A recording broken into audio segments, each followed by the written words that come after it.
The ayes have it. Members, we turn to the debate on part 2, which is the debate on clauses 4 to 185B and schedules 1 and 1B. I call the Honourable Stuart Nash. Thank you, Madam Chair. Madam Chair, let me just agree with Amy Adams on a couple of things she said in her opening contribution. This is a good piece of legislation. We have robust debates about this. Normally at Select Committee. Went through Select Committee process. We all agreed. It was a bill that I took over from the Honourable Judith Collins, and it makes the tax system easier. But, Madam Chair, what I'd like to talk about, the majority of my contribution on, is a supplementary order paper that I have introduced. And this is about extending the bright line test from 2 years to 5 years.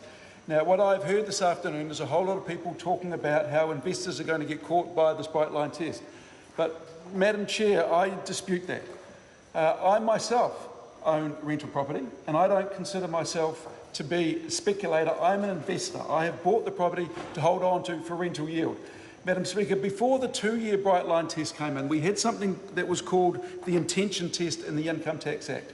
What the intention test was based on was the intent of the purchaser on what they were buying that property for. If the intent of the purchaser was to buy that property for capital gains, then they had to pay, then the investor, the purchaser, had to pay capital gains on that property when it was sold. If the investor or the purchaser bought that property to make a rental yield, then they did not need to pay tax on the profit of that property when it was sold. What we found, when I say we, what the IRD found, Madam Chair, is the intention test was almost impossible to police, because all anyone needed to do was say, well, you know, I bought this property for a rental yield, my circumstances have changed within 6 months, I'm going to flip this property on. And what we found is that speculators were getting around having to pay capital gains tax because it was almost impossible to improve their initial intention when buying a property. So what happened is the last government introduced a 2-year bright line test, and that was done in 2015. On that select committee that considered this was David Bennett, Andrew Bailey, who's spoken, Chris Bishop, Clayton Cosgrove, Julianne Genter, myself, Winston Peters and Grant Robinson. Now, we heard numerous submissions on this. We went through this full select committee process and heard a number of arguments for and against.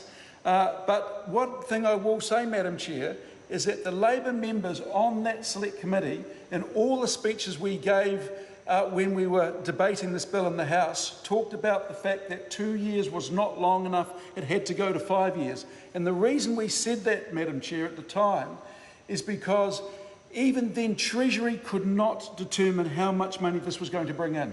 There was so much uncertainty about it that we did not think it was going to provide any real meaningful change in behaviour. Speculators were still going to buy those houses and hold on to them for 2 years and 1 day and still flip them on. In fact, Madam Chair, we have seen a lot of that continue. In fact, it is interesting, even just looking at the consequences of the 2-year bright line test at the moment, the IRD gets all information on land sales, and what we're finding is 50% of a small sample that they looked at had not complied with the rules. This is speculators, Madam Chair. Investors are not going to get caught under this. We believe, I believe fully, Madam Chair, that investors are the sorts of property owners who buy a property, who hold on to it for rental yield as per the purposes of the Income Tax Act, and then sell it or hold on to it, but sell it after 5 years. They're holding on to it for the true purpose of rental yield, not to flick it on. We always felt that 2 years was not long enough. We actually signalled this throughout the election campaign. We signalled this when the bill was in the House, and we've signalled it ever since. So it should come as no surprise to anyone that we have made this change through this SOP to take the bright line test from 2 years to 5 years. The other thing I'd also like to point out, Madam Chair, is the amount of money we think this will bring in and the amount of people we think this will affect. We think it'll bring in an extra $50 million, and we think it'll affect perhaps another 2,000 people. Not too many more, but it will get those people who are buying and flipping properties. It will get those people who should be paying tax in the first place.